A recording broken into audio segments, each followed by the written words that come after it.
No livro Ação e Reação, psicografado por Chico Xavier, é apresentada a Mansão da Paz, uma espécie de convento ou mosteiro, de aspecto muito semelhante aos encontrados na Europa, só que situado nas regiões inferiores do umbral. Fixada em uma zona castigada por uma natureza hostil, a construção é constantemente rodeada por uma sombra espessa e tenebrosa, que envolve toda a instituição, sombra esta que se move empurrada por uma ventania incessante.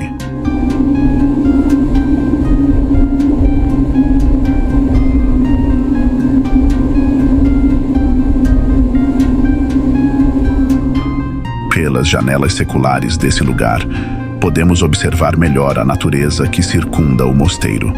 A ventania implacável carrega consigo uma substância escura, semelhante à lama, formando redemoinhos violentos de detritos imundos.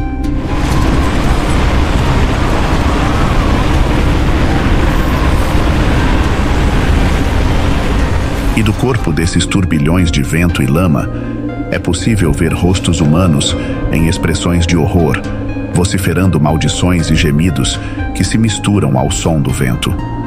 Estes seres em agonia aparecem de relance, como que moldados uns aos outros, lembrando vastas correntes de criaturas agarradas entre si na hora do perigo, tomadas pelo pânico na ânsia instintiva de dominar e sobreviver.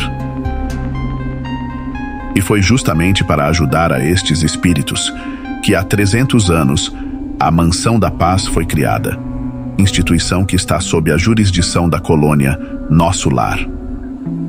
O lugar é destinado a receber espíritos infelizes ou enfermos, quando estes decidem, pelo livre-arbítrio, trabalhar pela própria regeneração, para então poderem se elevar às colônias espirituais na vida superior, ou mesmo retornar ao plano terreno em nova encarnação. A estrutura do mosteiro é semelhante a uma vasta cidadela, instalada com todos os recursos de segurança e defesa contra os constantes ataques de hordas de espíritos malfeitores do umbral.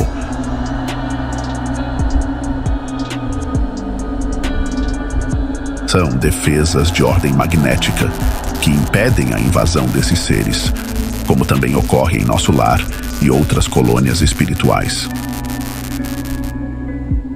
A Mansão da Paz mantém diversos setores de assistência e cursos de instrução, nos quais médicos, sacerdotes, enfermeiros e professores encontram, depois da morte terrestre, uma nova missão da mais elevada importância: a recuperação dos irmãos trevosos que se encontram em uma situação de profunda agonia e infelicidade. A instituição tem um líder, o espírito Druso. No livro, ele explica que o que mais o chocou ao chegar ao local foi descobrir a existência do que chamou de verdadeiras feras humanas, desencarnadas no umbral, que, se fossem acolhidas sem a necessária preparação, simplesmente atacariam os espíritos benevolentes do mosteiro, arrasando o local. Para Druso, as criaturas que se mantêm nesse triste estado depois do túmulo trazem o íntimo turbilhonado e tenebroso, como a própria tormenta que circunda o mosteiro, em razão dos pensamentos desgovernados e cruéis de que se alimentam. Odeiam e aniquilam, mordem e ferem. Segundo Druso, alojá-los de imediato nos santuários de socorro ali estabelecidos seria o mesmo que abrigar tigres famintos entre fiéis que oram num templo. Por isso, é preciso esperar que esses espíritos desesperados que cercam a Mansão da Paz se acalmem minimamente, para então serem acolhidos dentro dos muros. E isso pode levar alguns meses, anos ou séculos.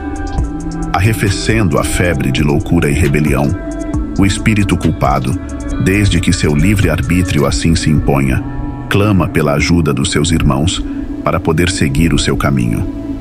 Os grandes recintos, para atender aos enfermos, podem alojar até 200 de espíritos, e muitos resgatados apresentam deformidades em suas fisionomias, com o lugar parecendo um agregado de almas silenciosas e dificilmente reconhecíveis. Alguns espíritos, mesmo após serem recolhidos, entram em crise de angústia e rebeldia causada por telepatia alucinatória, ou seja, espíritos trevosos do lado de fora continuam a influenciar negativamente esses pobres resgatados.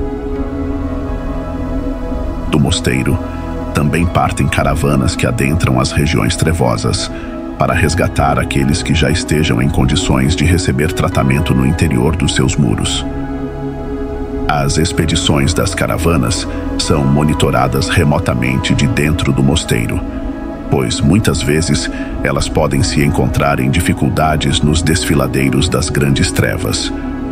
É um trabalho constante, pois espíritos sofredores não param de chegar, vindos da terra em ondas de homens e mulheres em estado de confusão e desespero.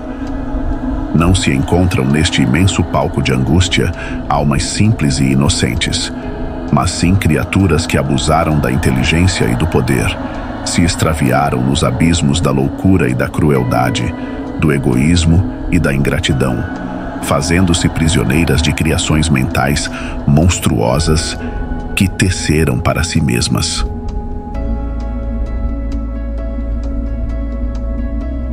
Ninguém nos leva para o umbral após nosso desencarne. Nós nos colocamos lá por conta da nossa vibração. Por isso, é importante investir em nossa reforma íntima. E de grande ajuda é ler e reler a impressionante e extensa obra de Chico Xavier. Um verdadeiro legado de aprendizado ao nosso alcance. Obrigado por assistir.